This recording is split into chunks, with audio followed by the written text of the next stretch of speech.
ऐसे तो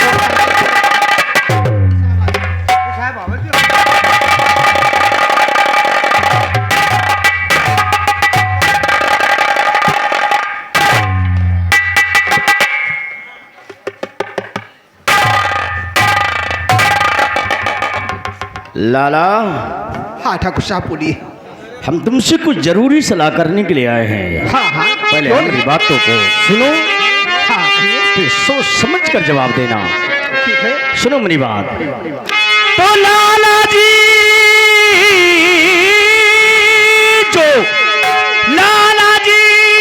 जो ब्याज कर्ज से अब रुपए हैं तैयार और कुछ जमीन लखनऊ रोड पर है अपनी बेकार।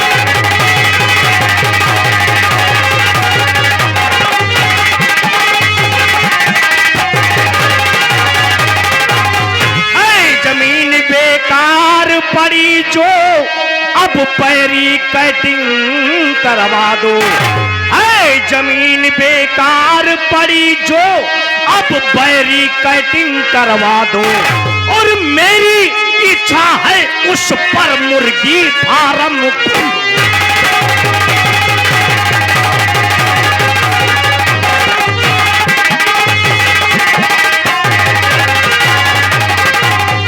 शराब के ठेके का टेंडर आवे फार्म भरवा दो। सुन रहे मेरी बात।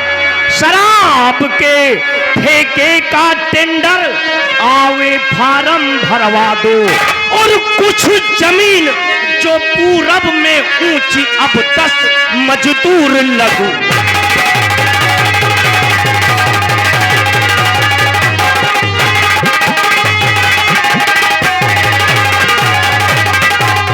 कुछ जमीन जो पूरब में ऊंची अब जेसीबी लगू।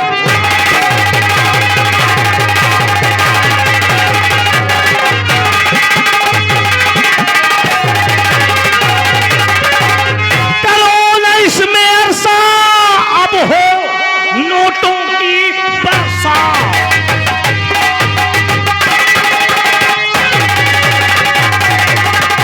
सब कागज सही कराना और बोलो ड्राइवर से गाड़ी लाए अब मुझे लखनऊ है जाना। लेकिन ठाकुर साहब लाला लाला, हाँ हाँ क्या कहना चाहते हो बोलो।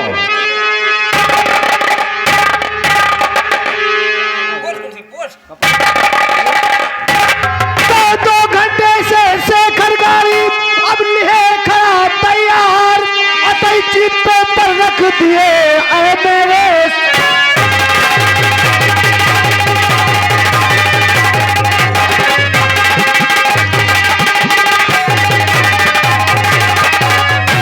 मेरे सरकार मेरा ये लेते आना और शुगर वाली मेरी रिपोर्ट डॉक्टर को दे।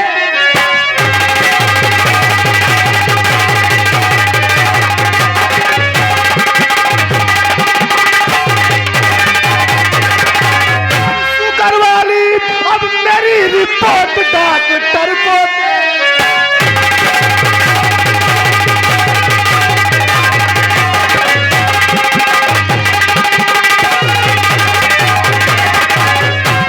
कुर्ता मेरा 5 साल का अब हो गया बहुत पुराना। कुर्ता मेरा 5 साल का ये हो गया बहुत पुराना और मोदी मॉडल तो कुर्ते आधी बाजू।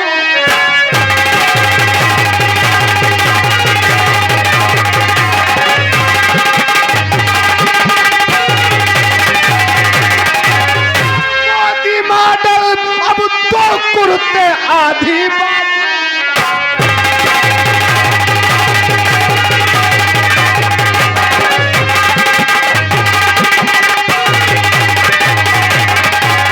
बस इतना काम करवा दो, एक पर रहता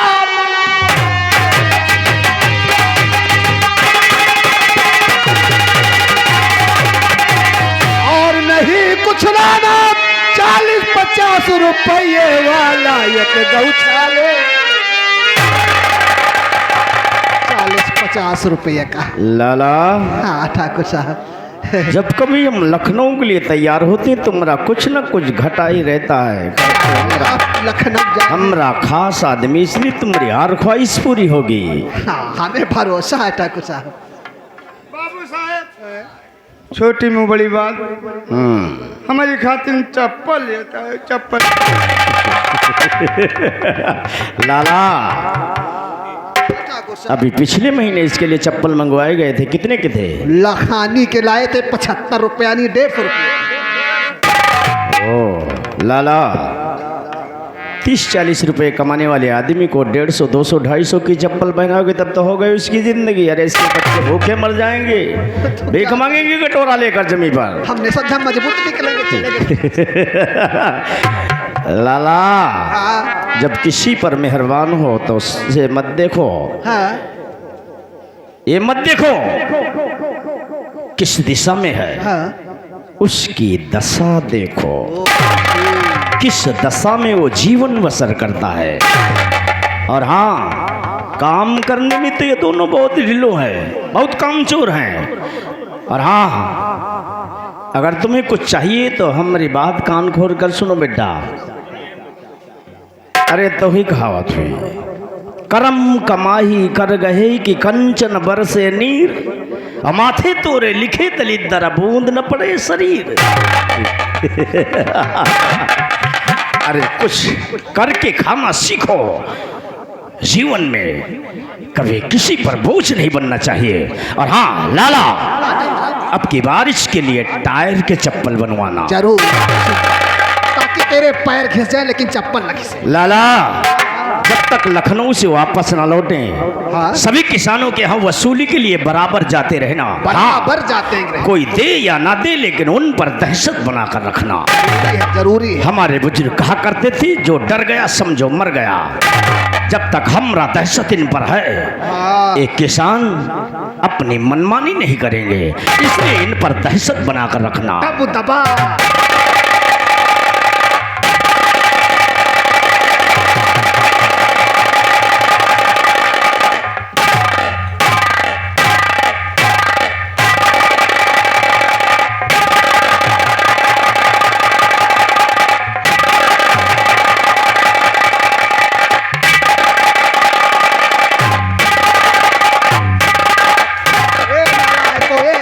ये शोर के बच्चों, ये क्या है? साले अपने पैर मार रहे हैं। तो क्या करी, देखो ठाकुर साहब ने पाप कहा है। दुख लाख हुए हाथ में चला जाए गोड़ धो छोड़ के। वो लखनऊ गए हुए हैं। हाँ? छुआ तो कहा अपनो छूले जो पाप दुख हुए। चलो खैर कोई बात, अपने ही छुए ना किसी दूसरे के नहीं छुए। हम अपने बाप के नहीं छुआ, दूसरे का छुए। ऐसा करो, ठाकुर साहब ने कहा है कि दबदबा रहे, दबदबा बना के रखो। दबदबा था, दबदबा है और दबदबा रहेगा। चलो आगे चलो। ए ला, चलो।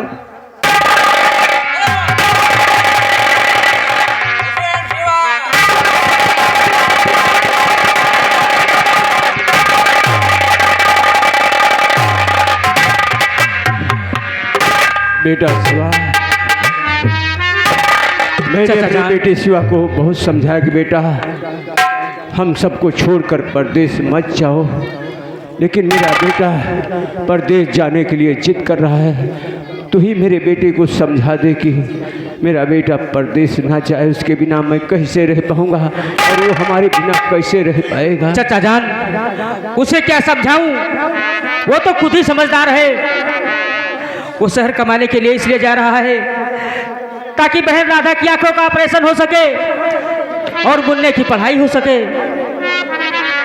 और जो ठाकुर का कर्जा है वो भी चुकता हो जाए, इसलिए वो शहर जा रहा है। चाचा जान, उसे जाने दीजिए।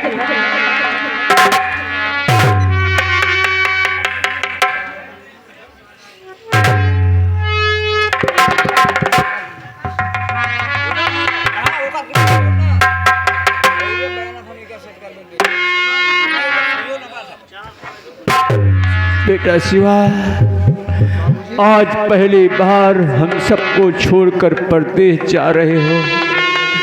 अपनी मुसीबत लेकर जा रहे हो, ठाकुर के जुर्म से तंग आकर जा रहे हो बेटा। और बहू ने इस झोले में रोटी व चटनी बांध दिया है, भूख लगे तो रास्ते में खा लेना। और गाड़ी के अंदर बैठना, दरवाजे पर मत बैठना, क्योंकि तू बहुत सोता, तुझे नींद बहुत आती है। और जब शहर पहुंच जाना तो तारवा चिट्ठी जरूर भेज देना। अगर वहाँ पर काम लगता है तो काम कर लेना, किसी से झगड़ा लड़ाई नहीं करना। अगर काम नहीं लगता है फिर भी 2-4 दिन इंतजार करना, नहीं तो घर वहाँ पर चले आना। अभी मैं जिंदा हूँ, भले मैं बूढ़ा हो गया हूँ, मेरे हाथ में, मेरे पाँव में, मेरे जिस्म में वो ताकत नहीं रह गई है मेहनत मजदूरी करने के लिए। लेकिन वक्त आने पर तुम सबको मैं भीख मांग कर खिला लूंगा मेरे बच्चे। है गौर कीजिएगा दोस्तों, गौर करने का मकाम है। बूढ़ा मजबूर बाप और कर भी कर सकता है। जमींदार के जुल्म ने इस परिवार को तोड़ कर रख दिया है, ऐसे मोड़ पर लाकर खड़ा कर दिया है कि बेचारा शिवा जो अपने घर का, अपने माता पिता का अकेला बेटा, इकलौता बेटा है, घर की परेशानी, जमींदार का जुल्म ये बर्दाश्त नहीं हो रहा है। अब सोच रहा है कि शहर जाऊंगा, वहां कमाऊंगा, खूब पैसे कमा कर लौटूंगा, तब बाबूजी का इलाज करवाऊंगा, बहन की आंखों का ऑपरेशन करवाऊंगा। तमाम सपने सजाकर परदेश जा रहा है। बूढ़ा बाप तड़प रहा है, उधर बहन भी तड़प रही है, पत्नी तड़प रही, बच्चे तड़प रहे हैं। देखो आगे क्या होता है, कौन जाने कि ये जुदाई कहीं इनकी हमेशा के लिए न बन जाए, फिर कहीं मुलाकात हो भी या ना हो। भगवान जाने कि ऐसा ना हो कि ये बाप बेटे की आखिरी मुलाकात हो। हुसैन भाई, आज मैं जा रहा हूँ शहर, तो अपने परिवार की जिम्मेदारी तुम पर छोड़कर मेरे यार, लक्ष्मी और राधा और मुन्ने का और बाबूजी का ख्याल रखना मेरे भाई। मेरे यार, बचपन से लेकर आज तक हम और तुम दोनों अलग नहीं हुए मेरे यार, लेकिन आज घर की मजबूरियां तुझे हम लोगों से दूर लेकर जा रही है मेरे यार। और शहर जाकर के कहीं हम लोगों को भूल मत जाना मेरे भाई।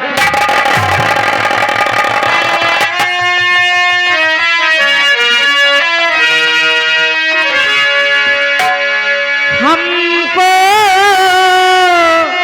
भूल न जाना मेरे यार, हमको भूल न जाना, परदेसी लौट के आना, परदेसी लौट के आना, परदेसी लौट के आना।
भी सा शौकी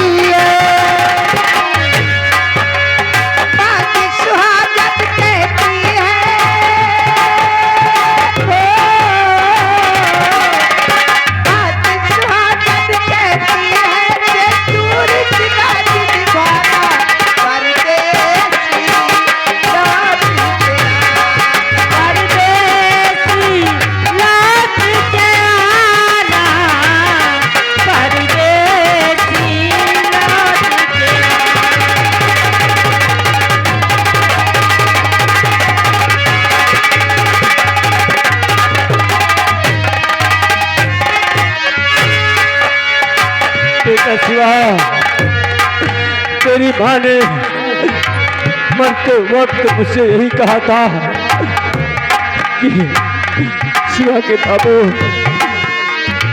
बेटे शिवा के अपनी आंखों से ओझल मत होने देना। लेकिन आज हमें तुम्हें ऐसे मोड़ पर खड़ा कर दिया है कि तुम हमारे आंखों से ओझल हो रहे हो।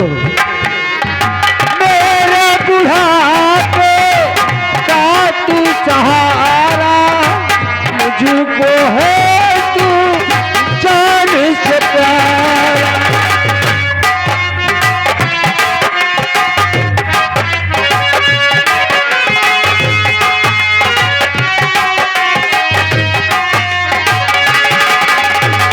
मेरे बुढ़ापे का तू सहारा, मुझको है तू जान से प्यारा।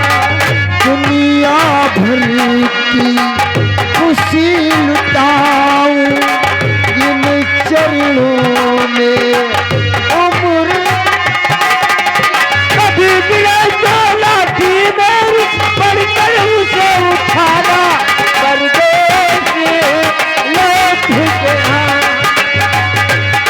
परदेसी लौट के आना, परदेसी लौट के आना।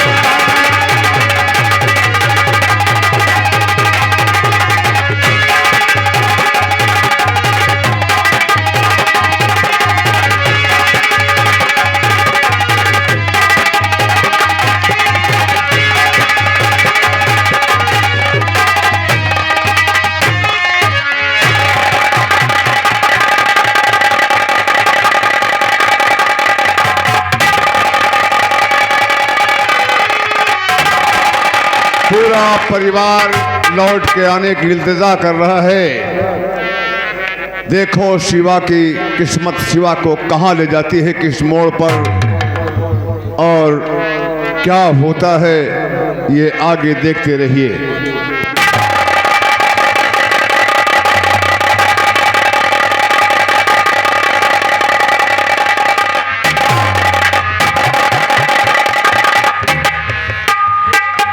चाचा जान, रोइए मत चाचा जान। अगर आप